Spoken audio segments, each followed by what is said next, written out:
Hi, it's Maggie the Irish Gypsy here to bring you your April 2024 general reading. We're looking at the first half of April, roughly from the 1st through the 15th, and this reading is for the earth sign of Taurus, our beautiful bulls. I hope everyone's doing well. Thanks so much for taking the time to be here. So Taurus, earth sign of Taurus, first half of April 2024. This video is for you if your sun, moon, rising, or Venus sign is in Taurus. It is also relevant if you're cross-watching for a Taurian person. Of course, as we often say, it's a general reading, so it may resonate a little differently for everyone. If you know your other sign placements, sun, moon, rising, Venus, watch those videos as well, because that can bring you additional insight and perspective into your own situation. If something really resonates with you, if it really hits home, and you would perhaps like to take a deeper look at it, or you simply like the reading style. If you are interested in a personal reading with me for yourself or as a gift for someone else, please feel free to email me directly at maggie1mcguire@gmail.com. You can also see that contact info by clicking the description or title of this video. I can usually get back to you the same day or within 24 hours with more information. I offer a pretty wide variety of readings in all areas of life, different types, lengths, costs, style. You know, there's something in there for everyone. And I'm pretty diligent about timely scheduling, so if you're interested, email me. I would love to hear from you. Okay, Taurus, let's see what the first half of April 2024 looks like for you. For those of you who wish to know, I am using the Divine Royal, the Royal Deluxe Tarot, and clarifying with the Gilded Tarot, both by artist Cyril Marchetti. Okay, we begin with the Ten of Wands. Sorry, I don't know why I said the Ten of Wands. The Ten of Coins, or Pentacles, the Ten of Earth, which represents long-term security and stability. It can be financial and material, it can be emotional, like relationships, or a combination of both. So this can represent inheritance too, or legacy. So this is about, what does long-term security and stability mean? It means that you feel comfortable in the present. You're not worried about tomorrow, next week, next month, next year, because of all the long, slow accumulation of everything that went into building that up, which is why it's considered also an inheritance or legacy issue, a card. It represents having enough. You're not so worried about the future. There was a lot, whether it's by you or somebody else, there was a lot of time and effort that went into building this up. And again, this can be financial and material issues because it's earth energy, career, work, money, job, property, finances, that kind of stuff. It can be emotional as well, like long-term, very stable relationships. With that, we have the Seven of Coins, the Seven of Earth. So this is about, and the number 7 itself is about examination, motives. This is about taking stock, taking inventory, looking at what you've, the efforts you've put into building something up. What do you have to show for your efforts? Can it be better? We often, almost always, want to make this 7 of Coins into that 10 of Coins. How do we do so?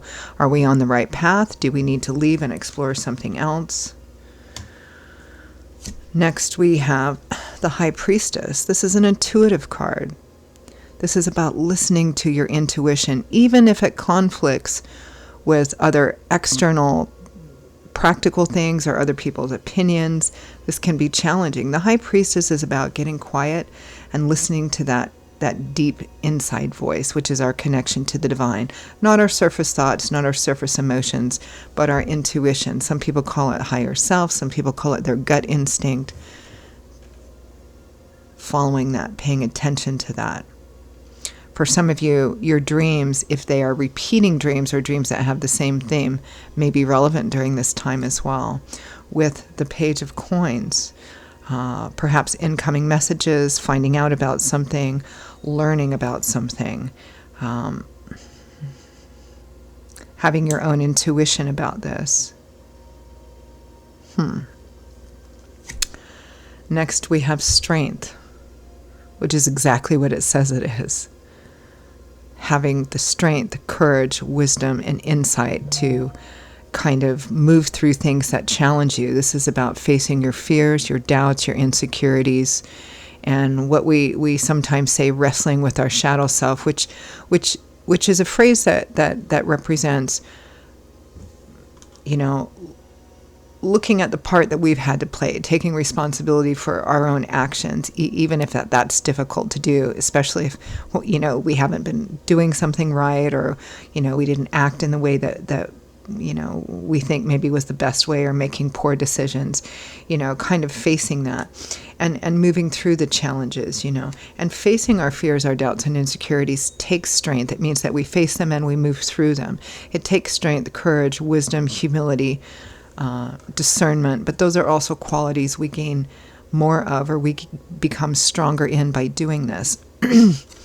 With strength, we have the Nine of Swords, so it's the strength to move through your fears. The Nine of Swords, my least favorite card in the tarot, because it represents an extraordinary, inordinate amount of obsessive, negative thinking, overthinking it, critical thinking, and almost always with the worst possible negative outcome. Well, if I do this, this horrible thing will happen. If I do that, that horrible thing will happen. If I don't do anything, this horrible thing will happen. And spinning it in your head until it gets so huge and so awful in your head, it doesn't actually even fit the external reality of a situation. But what it often does is it paralyzes us. It keeps us from acting or addressing things that need to be addressed. And here, Spirit is asking you to face whatever it is that you're afraid of, not let you get paralyzed and not able to make choices or act on something, and that takes strength. From the bottom of the deck, here's the Ten of Wands. From the bottom of the deck, the overall energy, the overall theme and focus, Taurus, for the first half of April is the Ten of Wands. You guys must be feeling overwhelmed, weary, burdened, weighed down with things, feeling like, I just can't continue to carry this anymore. And in the tarot, numerically, tens represent the end of a cycle coming full circle or needing to. I mean, this person can't take anymore. They're carrying as much as they can, and they can't even stand up straight, right? It can be a card of feeling like you're overwhelmed, you're at the end of the rope, something has to give here. And so you're looking at what efforts you've put into, whatever it is you're carrying. And it may not have started out like the Ten of Wands, right? It may, whether it's work, career, money, finance, family, over time it's grown to be very heavy. It looks like you're taking a look at where you are and have been putting your efforts, into having some kind of long-term security and stability for yourself, possibly for your family. You may be doing some research or trying to find perhaps other ways of maybe a different paths that you need to be walking, because the one you're walking, it just can't continue, right? Your intuition may be telling you it is time to explore other options and other paths now, but you're afraid, right? It's kind of like, I can't keep working 3 jobs, or I can't keep working this one awful job, or I can't keep doing this, but yet I'm afraid to do anything different because something horrible could happen, right? Or I might lose everything, or something to that point. So let's peel it back just a little bit. Let's take a look at that overall energy of the Ten of Wands.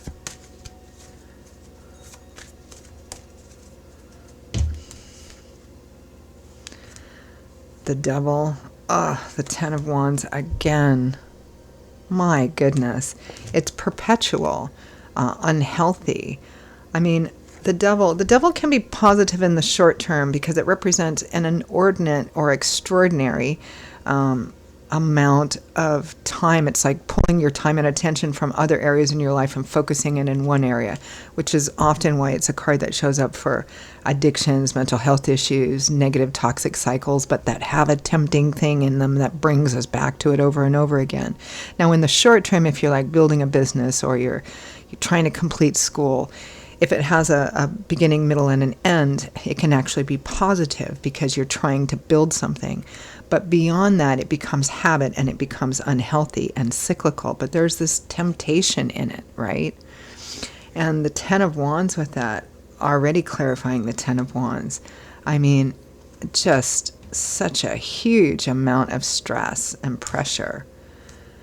The next card being the Star with that. The Star is a card of hope, renewed hope and faith and optimism after a period of difficulty or despair or heaviness, right? It's kind of like spring after winter, light after dark, health after sickness. You're not only overwhelmed, Taurus, but you're having difficulty feeling like there's a way out, that it could get better. That's what has you kind of stuck and paralyzed and afraid to move in any kind of new direction because you're afraid it's going to be the wrong thing. Now, this could be in money, it could be career, it could be job related, it could be unhealthy spending habits, it could be, maybe not budgeting well, or having too high of a standard of living for what income you have, not being able to save, and then having to take on more to make more money, and on and on and on it goes, right? The proverbial rat race. It could be something else. It could be something emotional. It could be perhaps a long-term relationship, or it's something unhealthy that has become unhealthy. But there's something in it that keeps telling you, well, I need to keep doing this, so the cycle continues, which is kind of an addictive or unhealthy cycle. Let's take a look at the 10 of coins, 7 of coins.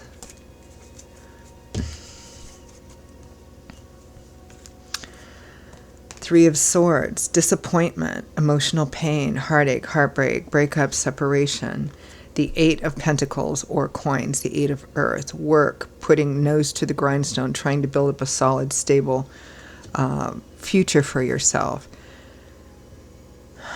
The 7 of Wands, defending, standing up for yourself, pushing at it, not wanting to give up.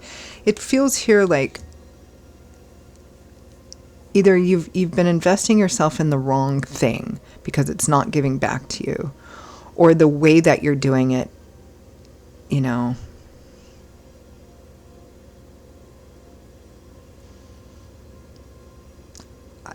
for example, some of you, this might be a budget or spending issue. It might be that you tend to overspend. You tend to spend money on things that you don't really need, or get involved financially in things that aren't necessary. Or they make, it's like incorrect budgeting, or not having a budget, or overspending in ways that you don't need to, even if at the time you think they're only little expenditures, but they do add up rather quickly. But something in you goes, well, I need it, or well, it's not that much. And then, but then you never have enough money, or you keep running out, or you have no savings, or don't put anything into savings. And then maybe you take another job so that you can have more money to fit all the things. Again, it's just this circular energy. And because here it feels like you're putting all this effort into something over and over again for all this period of time, but yet I have nothing to show for it. Why does this keep going? It feels like a complete overhaul of your thinking or your perspective needs to kind of happen here. High Priestess and Page of Swords.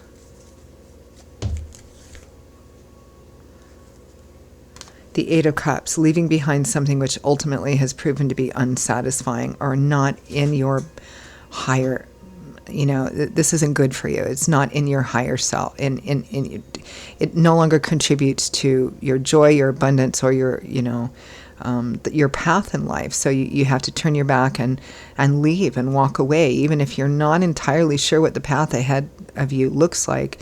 It's clear that it feels like you need to explore another option, another way of living your life, a different type of lifestyle, a different type of mentality or perspective on what you see as to, why am I doing this? What do I really need to be happy?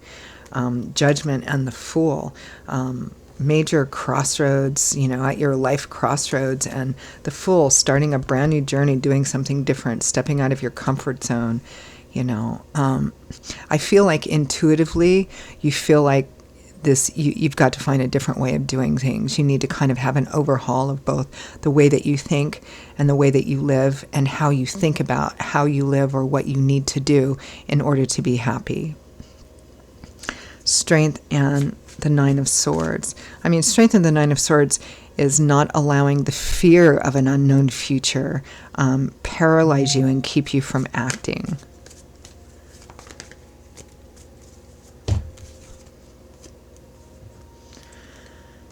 The Emperor, the Ace of Wands, Nine of Pentacles, independence, self-sufficiency, self-empowerment, getting to a place where you don't have to ask for help, that you can rely on yourself, or, you don't feel like you're in that beggar kind of mode. The Nine of Swords again. I feel like, and I feel like this intuitively also, that Spirit is telling you it's time to boss up. It's time to take control. It's time to take control of your own life, of your own schedule, of your own finances, and not allow fear of what might happen if you make these major changes or whatever stop you from doing that. To have the strength and the courage and the wisdom and the humility to go, okay, this is the situation I'm in. I take responsibility for it, but I'm also taking responsibility for changing it. So let's end with some advice, guidance, feedback from Spirit.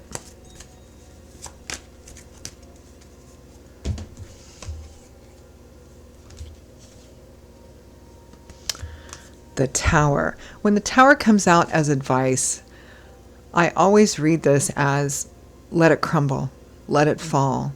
It's not good for you anyway. This Tower comes down because there's fundamentally some kind of flaw in it anyway. And it's time for it to, it's time for it to crumble. It's time for it to end, because you need to move on into something else, something new, something that's better for you, something that is healthier for you. And it's interesting because you're having difficulty believing that that you can get yourself out of it. We have the Star here. Now, chronologically in the tarot, the Star comes after the Tower. So something blows up, something falls apart, something crumbles down. And even if during that time it feels very challenging or even catastrophic, the Star comes after it to renew, restore, rebuild. Because no matter what you thought of what this Tower represents for you, it's no longer serving you. It's time for you to let it go, to let it fall. The Six of Swords, so that you can put the worst behind you. This is a card of healing, of leaving the worst behind you and moving into calmer, peaceful, more serene waters, energy. It's transitional, it's healing, which has its ups and downs. You're not quite to the other shore and on solid ground yet, but you're definitely heading in the right direction. Eight of Wands, action, communication, travel, fast movement. This is decisive, forward, fire energy. This is Spirit saying sooner rather than later. Move forward decisively and take control of this, because if you don't, Spirit usually has to do it in some kind of major sort of way or something. If you don't, it's like, I feel paralyzed that I can't do anything because I'm afraid something awful will happen. And yet if something doesn't get addressed and you just sit in it, it's either going to continue or something quite difficult will happen anyway. So it's time to choose a new path, Taurus. I'm going to leave it there, Taurus. Those are your messages for the first half of April. I hope they were relevant to you. I hope they helped you, gave you some food for thought. Again, if this did resonate with you, if it did hit home and you'd like to pull the curtain back on it and take a deeper look, or you simply like the reading style, if you are interested in a personal reading with me for yourself or as a gift for someone else, please feel free to email me at maggie1mcguire@gmail.com. You can see that contact info by clicking the description or the title of this video. I would be delighted to hear from you and to work with you. I will see you all in a couple of weeks for the April mid-month readings. Until then, stay safe and well. Hope to see you back here again soon. Bye-bye.